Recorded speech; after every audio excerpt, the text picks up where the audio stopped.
City offices will remain open and municipal services will continue under the guidance of the CDC and, of course, Dr. Lawton Davis, the Coastal Health District Director.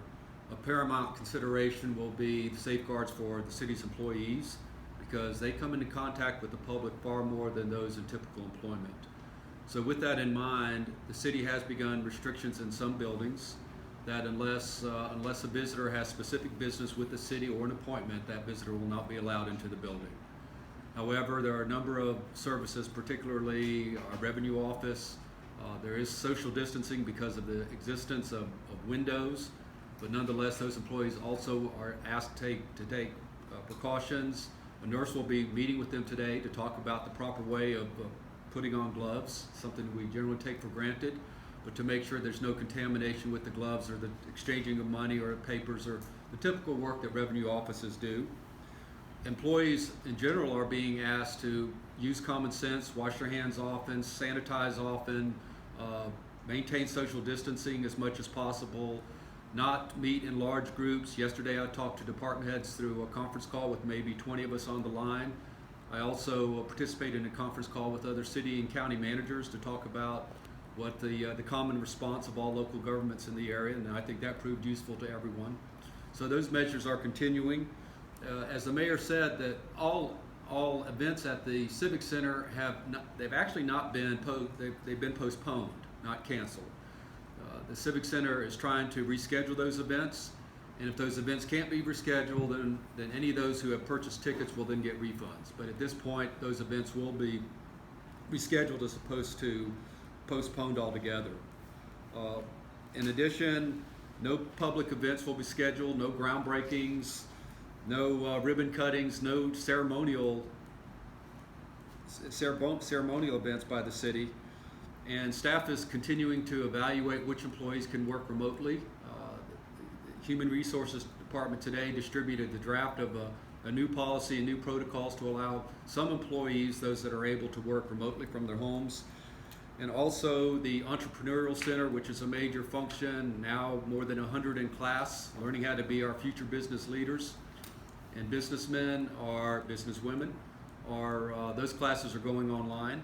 So those are just a number of the ways. In addition, the city is expanding its 311 calling center. Some of those employees, particularly the frontline employees who may be more susceptible to the coronavirus, will be reassigned to the 311 call center. We're expecting to expand that by at least 10 more operators so that citizens, when they call, those with questions about SBA, C loans, any of that type of information, the 311 center can respond. So that's just a high-level summary of what the city is doing at this time. What about city council meetings? So a workshop is scheduled for tomorrow. I still have not heard from all the council members. Two have indicated a desire to meet remotely, and that can be accommodated, but not all the council has responded. So, I sent out information yesterday to members of council to ask where they think best we go from here. Admittedly, our staff is all over the place, and so again, we might just provide those updates to council, and then the business that we were going to do, we just forego that for the time being. I mean, these are just extraordinary times, and again, I know for the folks around this table and the folks that work for them have spent a lot of time at work, then working on contingency plans.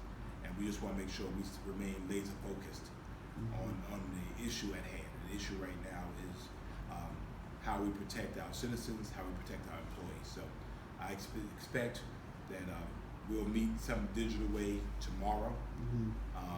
And we'll, of course, make sure that the public is informed and you're informed. We'll make sure that you know what means that take. It might be a conference call, a variety of means, so that we're able to make sure the public knows in plain sight what we're doing. We have not reached a point yet where any level decisions had to be made at the level of the mayor and alderman. Everything to this point has been operational under the auspices of the city manager. I'm sorry, Ms. Martin. No, that's it. Chief Mitchell. Good morning, Mayor. Good morning. Just a couple of things from the police department. First of all, I just completed filming an updated video that will be sent out to all department members this morning. We're also looking at providing additional equipment to members of our department. We ordered additional what we call biohazard kits to make sure everybody has one in their car. Biohazard kits contain the gowns, the goggles, other protective equipment. We've also ordered additional hand sanitizer, wipes, Lysol, cleaning and hygiene equipment for members of our department. We've completed drafting a response and operations plan for members of the department, so we're going over that now and reviewing that now. That operational plan includes how call for service will be handled and managed, duty hours for personnel, and a process for handling any exposure that our members may be exposed to.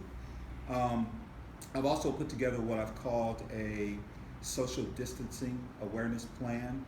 Effective tomorrow, we're canceling patrol briefings. Patrol briefings are usually when the officers show up. We have anywhere between 10 to 15 officers show up at the beginning of their shift. They get briefed. They communicate crime information. We were fortunate enough in this year's budget by the mayor and city council get approved for a new program that allows us to do that electronically. That program was up and running about 3 weeks ago. We got all of our officers trained. So effective tomorrow, we'll be moving to online briefing for all of our personnel. We've also canceled all non-essential training for all of our personnel. And any department meetings that we usually have, our weekly crime update meetings, our monthly crime update meetings, we're gonna now be doing those via conference call, so people will not have to come into the station.